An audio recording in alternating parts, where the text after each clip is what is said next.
Hvaða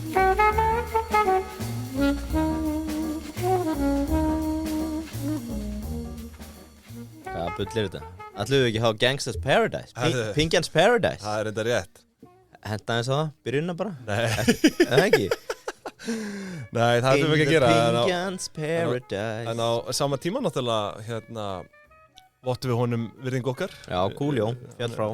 Nýfallin frá. Frábært lag. En enga síður, í dag er föstudagurinn 30. september. Síðasti dagur septembermánaðar. Afmælismánuður minn. Já. Ég held að hann búinn að renna bara svona nokkuð ljúft niður. Þetta er nýja sumar á Íslandi. Já, september. Hann var nú nokkuð góður. Já. Þó að þetta sé búið að vera hundleðilegt vissulega núna síðustu daga. En við erum ekki komin hingað til að tala um veðrið. Þetta er bara ekki þannig hlaðvarp. Nei, ég segi það. Og það þarf ekkert fleiri orð um það. Ég er alveg Við tökum við kvartanir á... ég er stálvíraður núna. Ég er búinn að drekka svo mikið Lavazza í morgun. Já, ég er sama. Og ég er ekki komin einhvers konar tími á að við förum að kalla eftir því að veri reist einhvers konar Lavazza hof hérna í grendinni. Jú, það væri gaman. Er þetta ekki hof Lavazza hérna? Jú, ég myndi segja að þetta væri svona nokkuð konar hof Lavazza, en þá er ég að tala um bara svona alvöru hof, sko. Já. Bara svona eins og í Kína eða eitthvað þannig. Já, já. Bara Lavazza hof. Í staðin fyrir að hafa búdastittu, gætu haft styttu af Andra, Ölgerinni. Já, það er vissulega punktur. Helst nakin. Já. Svona krjúbandi með kaffibólla og 2 púða fyrir því viðkomast. Ég veist að fólk myndi mæta þangað að tilbiðja. Já. Ekki spurning. Hann eða Brynjar. Það er svo margir í kringum okkur farnir að passa að drekka Lavazza. Já. Þannig að það er kvísluleikur að ganga á mínu Facebooki. Já. Það sem við erum að kvísla. Það eru allir að passa að drekka Lavazza. Og svo forvarda maður á fólk sem maður þekkir ekki. Og lætur ganga. Það er eitthvað heitt í dag, en við að sjálfsögðu þökkum Lavazza kærlega fyrir stuðningi við okkur. Já. Þáttur dagsins.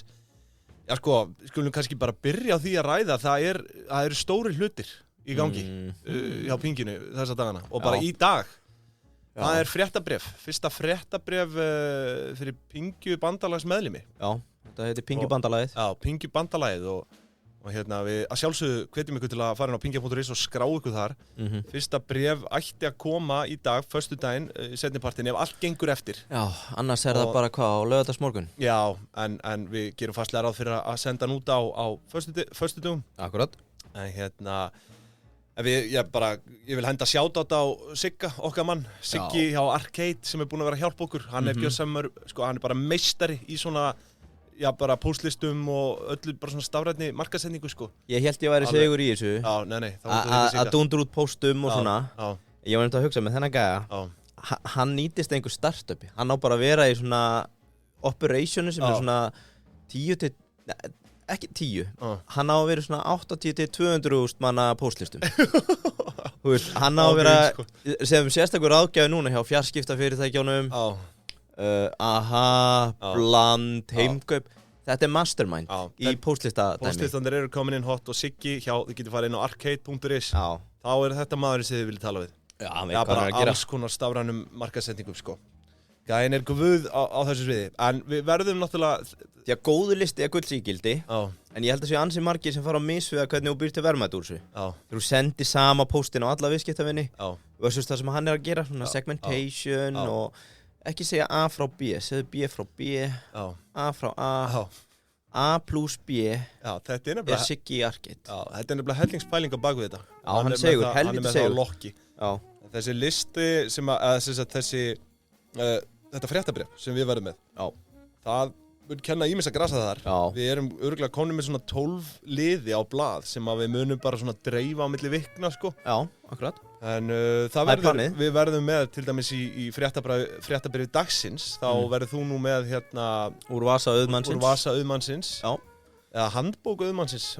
Ég man ekki hvort það er. Við eigum eftir að lokka. Ég leit mér nær, ég þekki nokkra auðmenn. Þú verður með einhvers konar ráð þar. Ekki ég þekki nokkra auðmenn. Já. Og hafði samband við þá. Og galdurinn á baku góðan auðmann er að hann kann að flippa bíl. Já. Þannig að ég er með ráð frá þeim. Já. Ég held ég hendinn 2. Já, spennandi. 2 góðum. Hvernig þú flippar bíl á Íslandi og býr til Easy Cash. Eins og auðmaður myndi gera það. Einmitt. Svo verðum við, kynum við til leiks pingjuvísitölunar. Við verðum með eignavísitölu pingjunar og neysluvísitölu pingjunar. Já. Þannig að og svo verður allir fjandinn, svo verðum við með einhver, svona gamlar auglýsingar og svona skemmtilegt. Þannig að treysti mér kæri hlustandi, þú vilt ekki missa þessu. Ætluðum við ekki að skýra þann leik, þann lið, Dagbók dauðans. Dagbók dauðans? Nei, ég hugsa að við verðum ekki svo dark. Ekki? Þetta verður bara léttleikandi, en ég get lofa, fólk mun læra eitthvað af þessu og hafa gaman á sama tíma. Þannig að pingjan.is, skrá sig í pingjubandalagið. Já, og þeir sem að verða með okkur í liði að áframsenda á vini, við ætlum að henda á þá smá... Já, við ætlum að vera með einhvern þannig leik. Hvað ætlum við að tellja í mörgum sneiðum? 100 sneiðum? Já, við verðum með gjafaleik í kringum þetta, 10 króna inneign á Dominos. Hvað ætli það sé, 40 sneiðar eða? 10.000. Ef þú kemur með okkur lið, þá fendum við á 40 sneiðum. Já, eitthvað þannig. Yes. Þetta verður skemmtilegt, það verður gaman að sjá hvernig þessu tekið. Það eru slatti komin á lista og nú bara fyrsti póstur. Ég veit ekki til þess að sé mikið af svona konstant fréttabrifum sko þarna úti. Ég held að fólk hafi ekki séð þetta á íslensku áður. Nei. Ég ætla eiginlega að leyfa mér að fullyrða það. Ekki þetta konsept sko. Nei, þannig þetta er nýtt konsept. Já. Talandi nýtt konsept, þurfum við ekki að henda sérstöku shoutout á nýjustu hlustundur okkar. Hænurnar á leikskólanum Urðarhól sem voru í jamferð í Barcelona síðustu helgi. Já, jamhænurnar maður. Já, það eru við köllum þar hænur, það eru nokkra landnámshænur upp á leikskóla sem eru eiginlega alltaf læstar inni. En þær sungu þarna alla römbluna, Who Let the Hens Out. Já, einmitt. Þegar þær gengu og völsuðum Barcelona, gögguðu þarna. Stræti Barcelona. Já, hver hleypti hænunum út, sagði einhver. Þær eru diggir hlustendur. Nei, það alltaf gaman að heyra að séu nýjir og nýjir hlustendur og detta á vagnin. Já. Þannig að við hendum sérstöku shoutout á þær. Algjörlega. En, fréttir vikunar. Þetta var nú svona, það bar margt á góma, að nú kannski helst ber að nefna, verðbólgudraugurinn, hann er á útleið. Já. Hann er komið nóg. Burt með það helvíti. Verðbólga mælist nú hvað, 9,4%. Já. Sem auðvitað ekkert sérstaklega ákjósanleg staða þannig, en við fögnum því að hún sé allan á niðurleið. Ásgeir eflaust kampakátur. Við vonum það. Með þetta. Við erum reyndar að fá hrottalega fréttir hérna bara strax. Bara beint í þátt. Er eitthvað að gerast bara, er eitthvað live? Já, Una var að spá 9. stýrivaxtahækkunin í röð, þannig að við erum að fagna og snemma. Já, hann samt talaði um að sko þau muni taka það með að því að verðbólga sé að lækka inn í næstu stýrivaxtalækkun sem er í næstu viku. Já. Og ég sjálfur myndi spá því að þau munu haldast, bara eins og þeir eru. Þetta er núna bara Arna versus Una. Já, en við skulum sjá einmitt, sko. Ég er náttúrulega treysti á Unu mína í bankanum. Þannig að, en þau voru nokkuð akkúrat með Landsbankinn spáði náttúrulega 9,3% verðbólgu. Svona er bara lífið, þetta er súrsætt. Þú fær súra fréttir og þú fær sæta fréttir. Þú komst með að báða. Já, algjörlega. En svo er svona, þú veist, það sem er auðvitað í deglunni, það eru svona lækkanir á markaði núna. Maður minn. Við glemdum að henda því, ætlum við ekki að vera með smá svona gossip inn á listan. Við erum nú með... Já, við verðum með slúður líka í fréttabrifinu. Já, það er svona úr eyrum auðmannsins. Já, úr eyrum auðmannsins. Já, svona fáum að heyra hvað auðmenn er að heyra markaðin. En það er bara allt í skít. Já, og það er Íslendingar voru náttúrulega gripnir bara í bólinu eins og kom fram í frétt frá Innherja. Innherja. Að, fólk hafi eitthvað misreiknað sig í kringum þessa vísitölu, innleiðingu inn í vísitöluna. Já, við vonum kannski búin að spenna bóðan aðeins og hátt, þú veist. Já, þú veist, sagan segir að það sé bara veðköll í gangi, núna. Margin call. Já, að það sé bara verið að þetta sé að tanka gjörsamlega markaðurinn, bara út af veðköllum. Já. Margin calls, eins og það heitir á ensku. Svolítið áhugavert að fylgjast með þessu. Og markaðurinn er búin að vera náttúrulega bara eldrauður, sko. Hann er eitthvað aðeins núna 50 eitthvað aðeins, já, hann er samt niður, þú veist, í þessum tölu orðum 0,66% og hann sé 10. En það eru nú einhver græn bréf hérna inn á milli. Já, og svo eru náttúrulega kenningar á leiti að það sé einfallega bara einhver sem vilja sjá markaðin fara niður, að það sé verið að taka skortstöðu. Já, það er einhverju sjálftarar. Það er vissulega... Það er kenning. Það er slúður að núti. Já. Þannig að, ég held að það sé svo sem best að við séum að tjá okkur sem minnstuða hérna núna, en það eru alls konar kenningar á lofti, en ég held að það sé nokkuð ljóst að eftir lestur þessar greinar hjá Innherja að menn séu svona, hafi spennt bóðana svo hátt. Já. Svo hérna, ég held að þeir myndi halda velli. Kötturinn Kaldalón, hann til dæmis niður 7%. Já, Kaldalón búið að vera... Þetta bara erfitt ár fyrir alla, ef það ekki bara næsta mál. Jó. Skulum ekkert vera að kvelja... Nei, ég held að það sé ekkert sérstaklega eitthvað Kaldalón, sko, en... Leifum Kisanu bara að lepja sína mjólk. Kaldalón komið eitthvað rétt yfir tvistin. Sitja núna 1.66. Jú, Kaldalón fór yfir tvistin. Nei. Jú, 2.02 hérna. Nei. Ok. En allavegna Rautt á mörkuðum. Já, rautt á mörkuðum. Ok. Varstu ekki með eitthvað fleira? Jú, það eru fleiri fréttir hérna, sko. Ég held kannski að þú vildi grípa inn í einhvers staðar, sko, en ég er með náttúrulega, sko, það er ráðningu vikunar. Það eru 2 stórar. Já. En fyrst viljum við náttúrulega minnast á nýjan samstarfsaðila með okkur sem er Gorilla. Já. Okkar fólk hjá Gorilla. Já. Og það er allt það eru alltaf blúsandi siglingu þar. Eru að klára uppsetningu á öllu dótinu. Já, þú veist, dótinu, þetta er náttúrulega, sko, þeir sprengja allt húsnæði af sér. Já. Ég skil ekki hvernig þeim dettur í huga að skrifa undir þessar leigusamninga. Þeir sprengja þetta alltaf af sér. Ég veit það. Fáránlega gaman að fylgjast með þeim. Það er bara spurning hvenær þetta verður komið bara í næstu skölun, sko. Já. Og þetta, kæru hlustendur, hlustið á orð okkar þegar við segjum að þið viljið vera í viðskipti við Gorilla. Og það eru eflaust margir sem að hlusta sem að braska í einhverju svona, með netverslanir eða eitthvað. Já. Og þá er Gorilla staðurinn.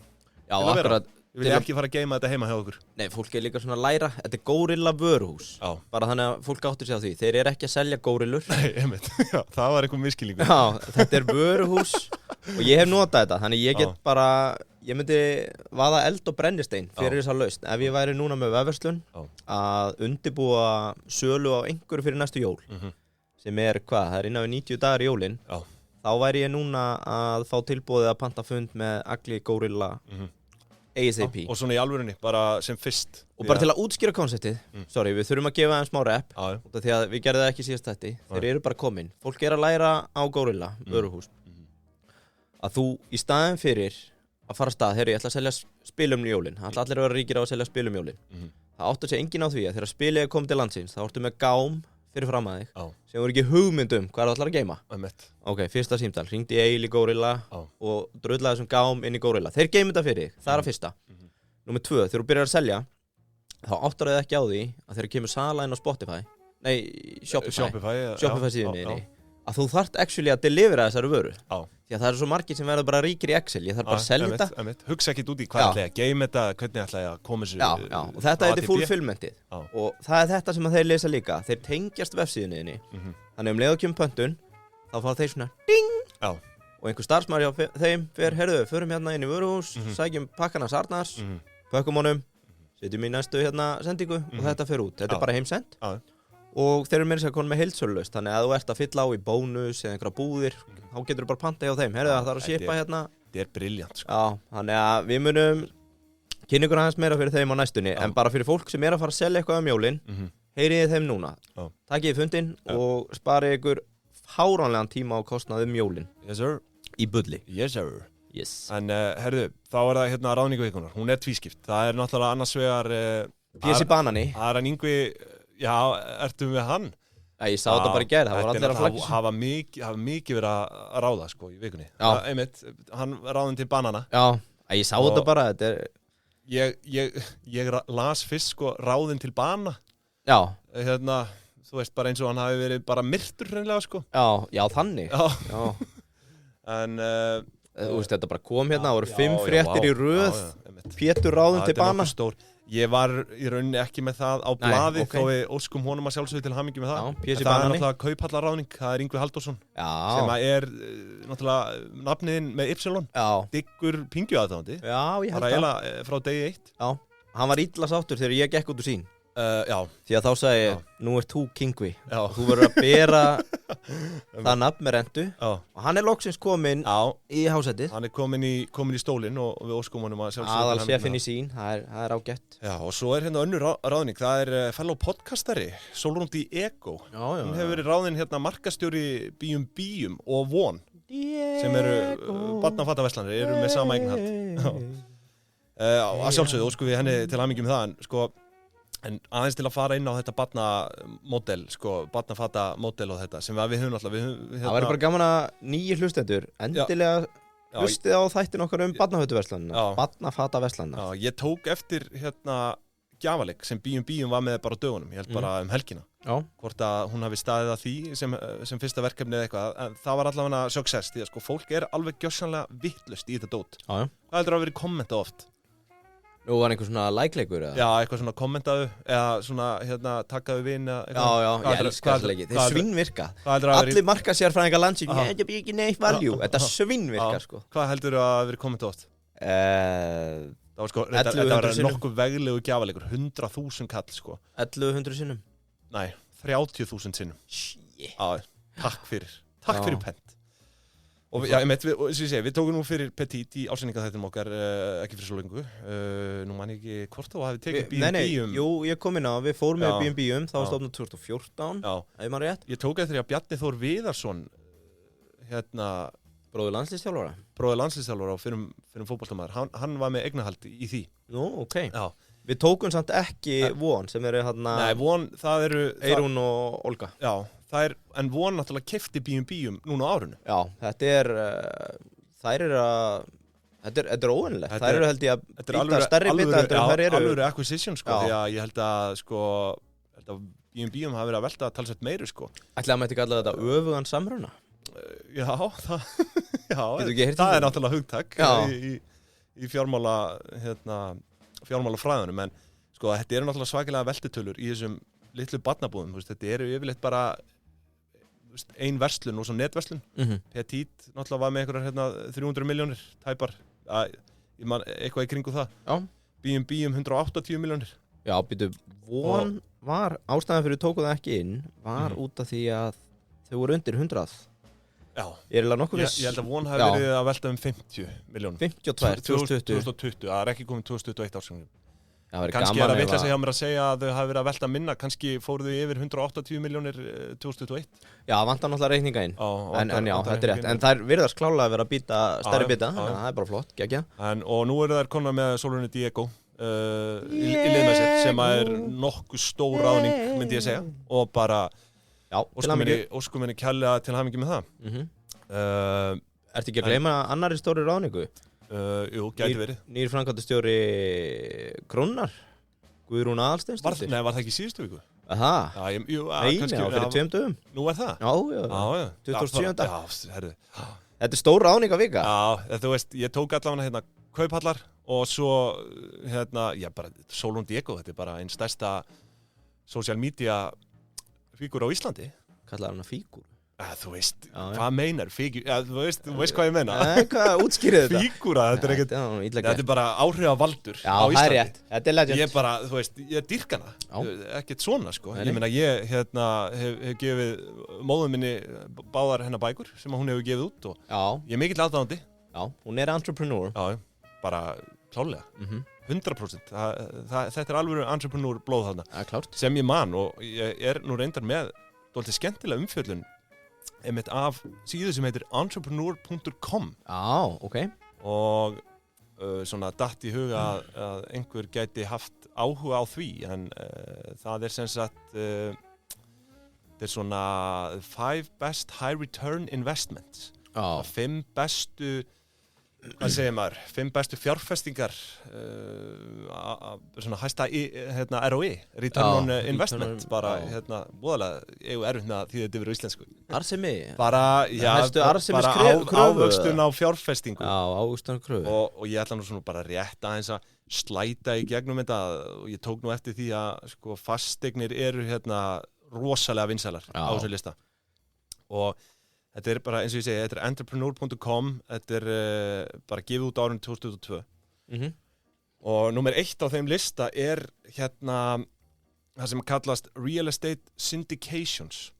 Og sem er í rauninni þegar að sko nokkrir fjárfestar koma saman og kaupa einhverja eign. Akkurat. Og við getum líkt því við bara svona eins og bara þegar fólk við vorum að fabulera með þetta orðatiltæki syndication. og ég kom með það, þetta myndi mig á það sem ég talaði um mafíuna, þú veist, það alltaf svona margir ólíkir hluthafar eða fjölskyldur en þau eru að vinna að einu göfugu markmiði sem ekki göfugt, það mannsal, eiturlyfjasmygl og hvað allt sko að það syndication og þarna erst þú með það talað um þetta real estate fastegna syndication og það þegar, þú veist, ég held að það sé hægt að bara gera gott dæmi um það það sem þú nefndir klassin niðri í Kópavoginum sko, þetta í rauninni bara þegar einhverju tveir mismunandi fjárfestar púla saman peningum og kaupa bara geta keypt kannski bara fasteign sem geymslurými eða eitthvað og leigja það út í mörgum einingum akkurat og það talað um að þetta geti verið 8-10% ávöxtun á fjárfestingu bara á fjárfestingu per ár. Það verður gaman að fylgjast með þessu, við vorum náttúrulega með miklu stærra dæmi að þau voru að sameinast var ekki Haga, Reginn og Klasi, HF og fleiri. Og það held ég bara skólabókardæmi svona syndication. En það náttúrulega svona stórt. Nú erum við að tala til netbankakúringar sko. Já, þetta svona private. Getum ímyndaðir bara ef þú og einhverjir vinir eða vinkonur myndu bara hittast 5, við ætlum að kaupa húsnæði út í bæ og við ætlum að búa til nokkrar einingar úr því og við ætlum að leigja það út. Akkurat.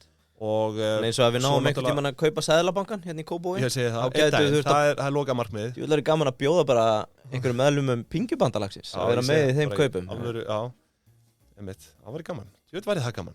En það talað um þetta að það sé, þú veist, auðvitað svo líka náttúrulega þegar þú ert að kaupa fasteign þá hækkar hún í virði, auðvitað yfir tíman, þannig að oftast þetta í rauninni þú ert að taka þetta inn rentu og sömuleiðis bara hækkun á verði. Akkurat. Það svona lögmálið, þó að vissulega geti markaði sveiflast.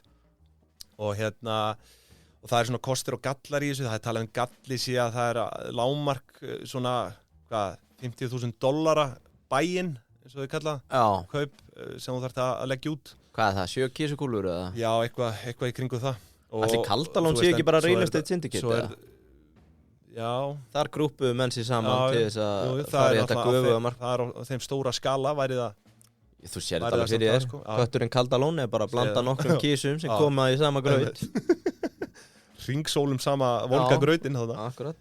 En svo kosturinn, gallarnir segi ég, þetta, en svo kosturinn að þetta svona, þú veist, þetta auðvelt að komast á stað ef þú átt fjármagnið. Þetta rauninni bara að kaupa, en svo kannski þarf að gera eitthvað upp, vissulega. Það viðhaldið, það býtur marga.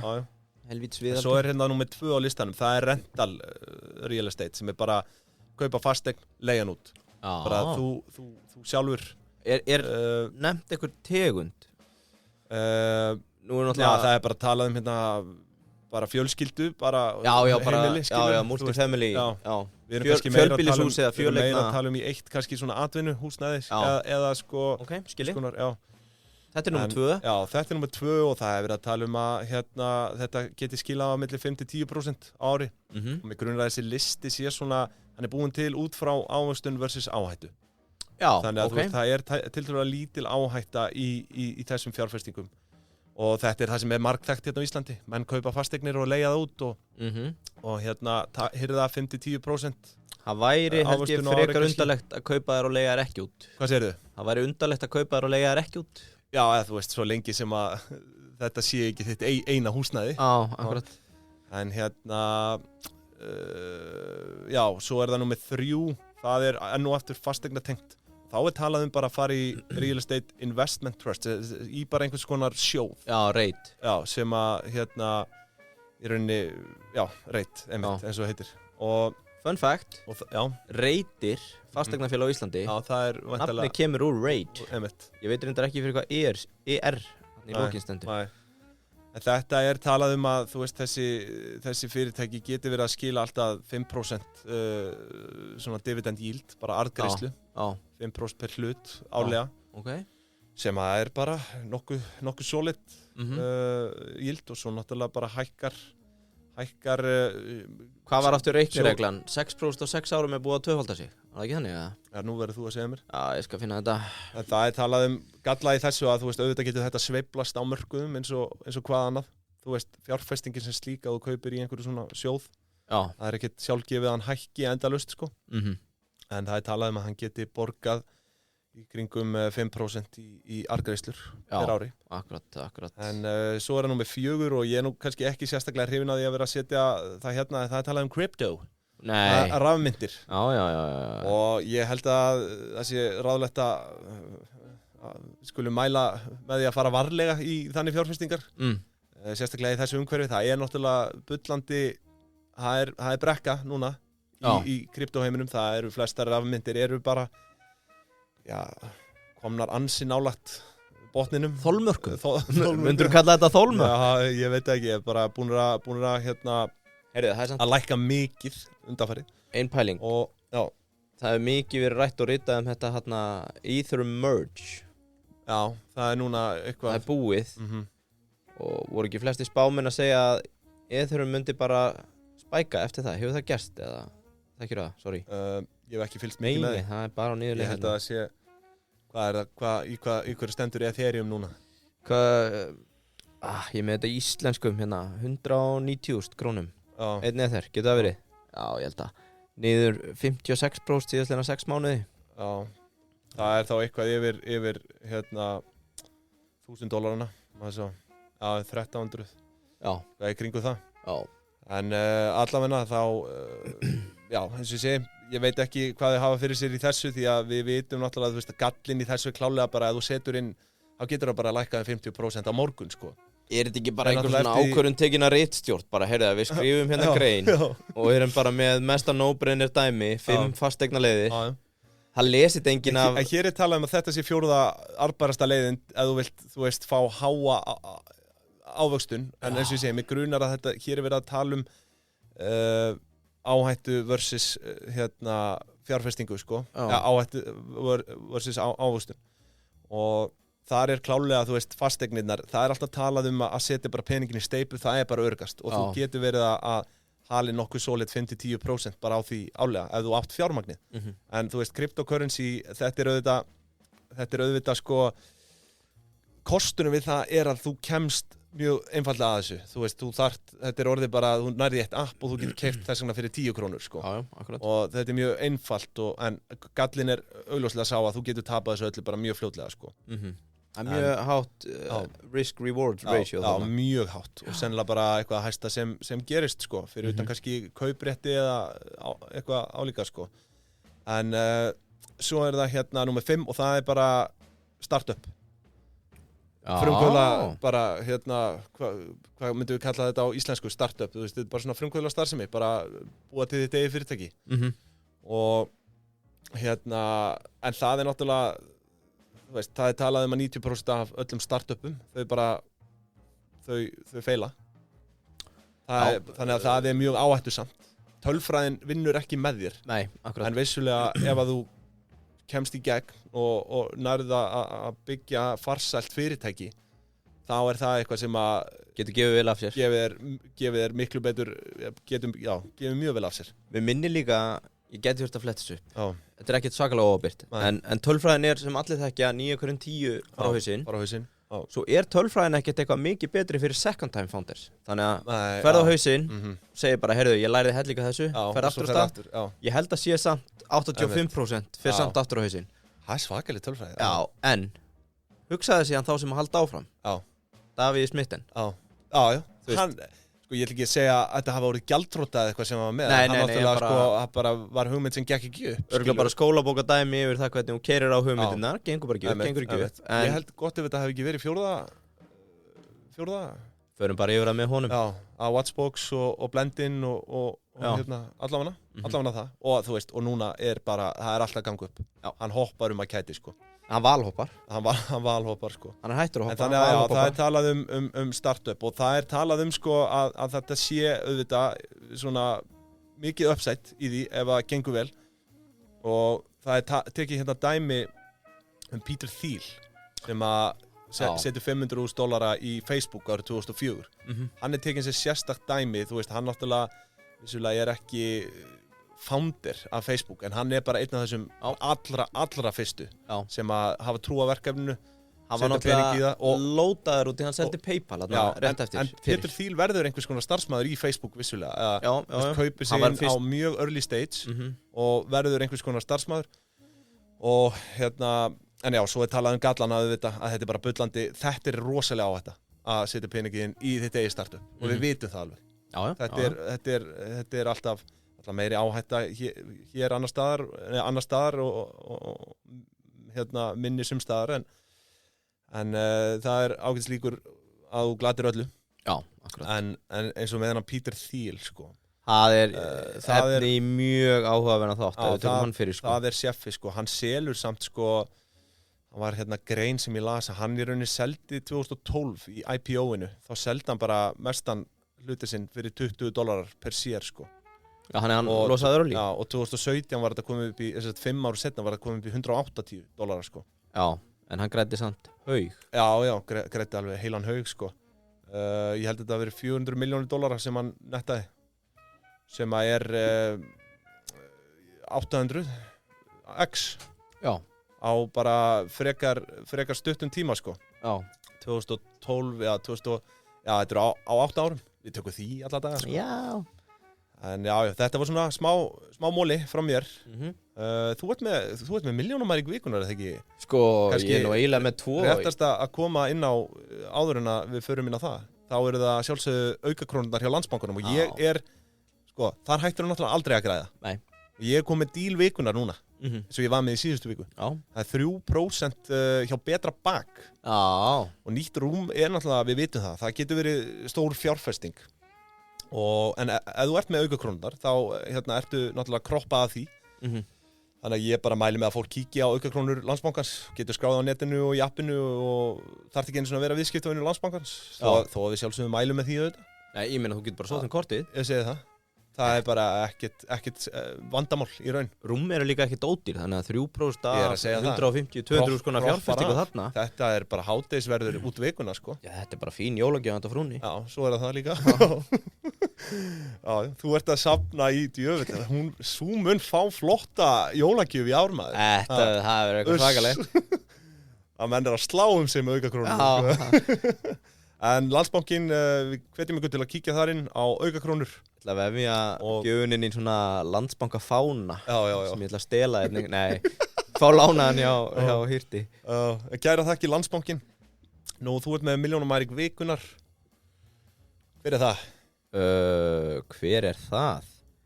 Sko, það er spurning. Hann var með góða mottu, sá ég. Já, eigum við að fara bara beint í Gautam Adani? Já, ég veit ekki. Ert þú með eitthvað? Ég var nefnilega með 2 móla. Ég ætla að tala um Roger Federer.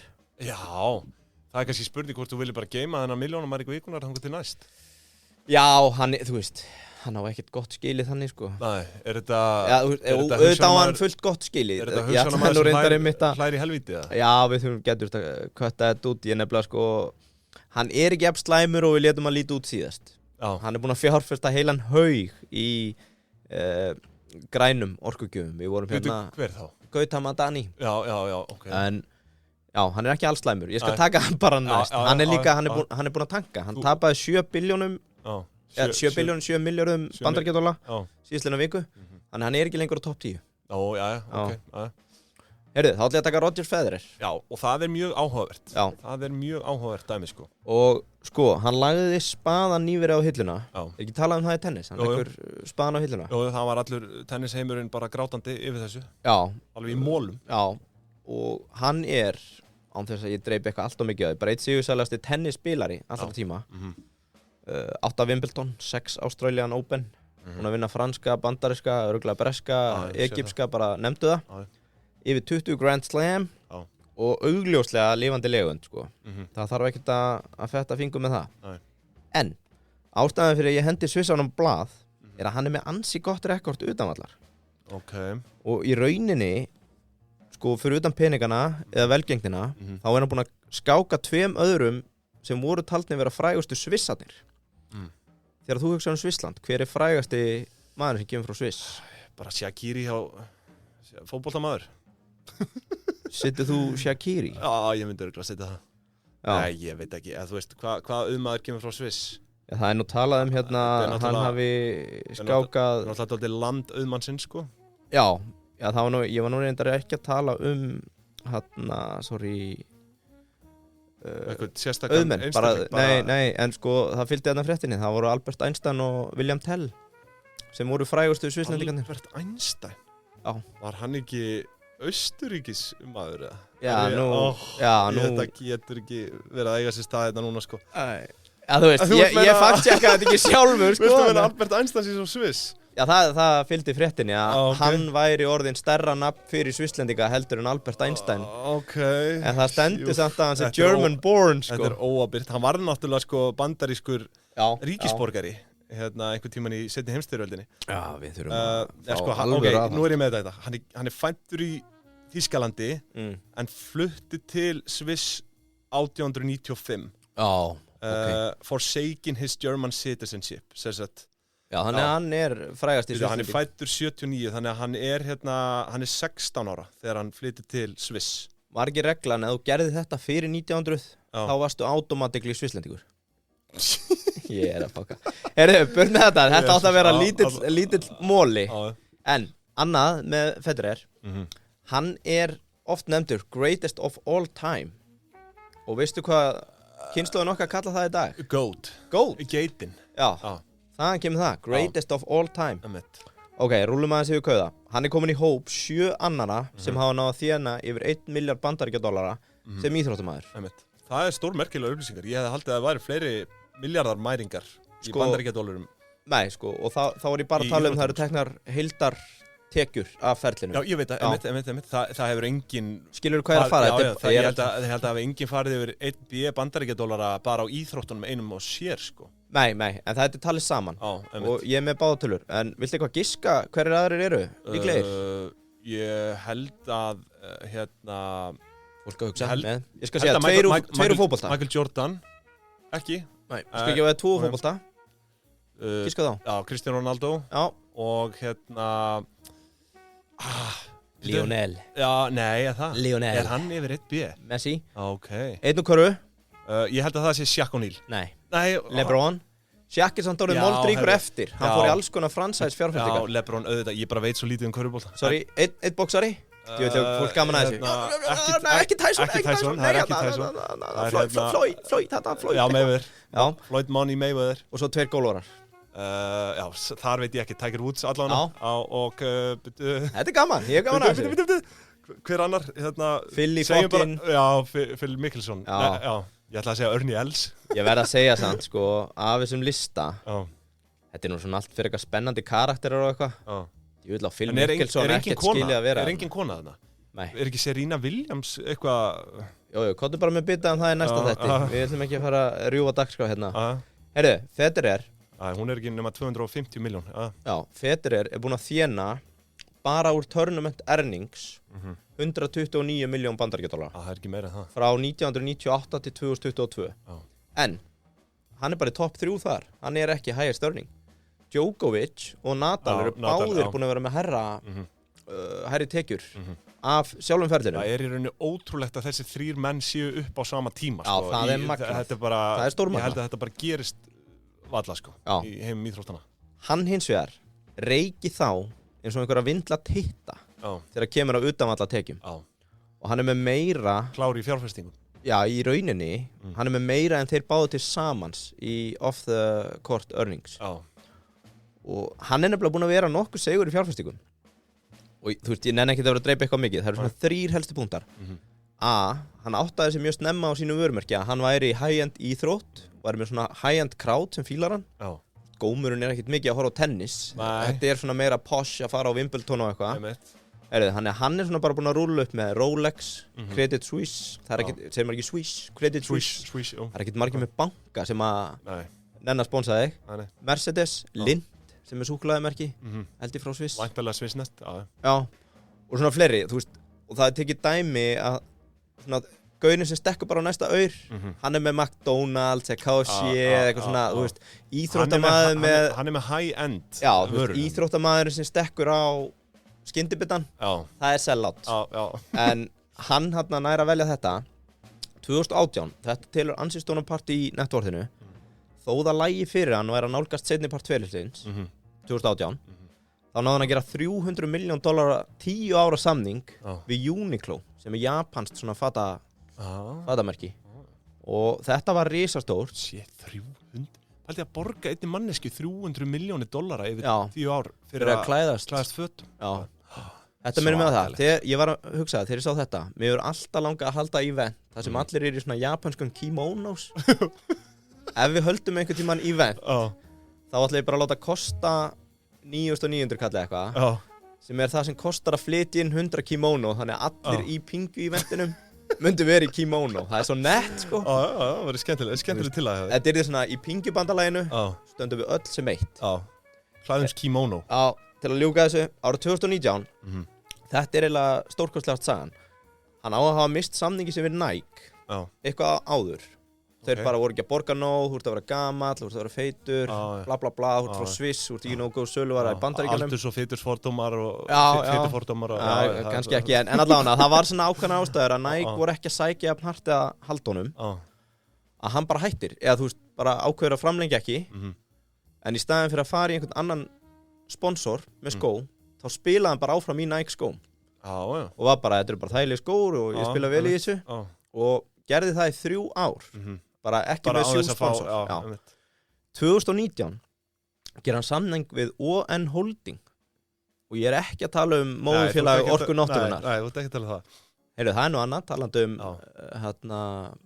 ekki ráðning heldur upplaust vikunar, hann var að hætta þarna, forstjórinn þar, Bjarni Bjarna. Þetta ekki það. Nei. Þetta ON Holding, skófuru, hraðast vaxandi skómerki í heiminum. Hefur ekki séð þetta? ON. Jú, ef þú fer út í búð núna og spyr hlaupaskó, ef þú heldur búmerinn sem þú ert, einhver sé að fara að mæla með Adidas eða Nike í dag, ég sé þetta, nei, það bara ON. Þá ert þú búin að lifa í sundlaug síðastliðin 5 ár, sko, því að það bara að tala um þetta ON og Brooks í hlaupaheimnum.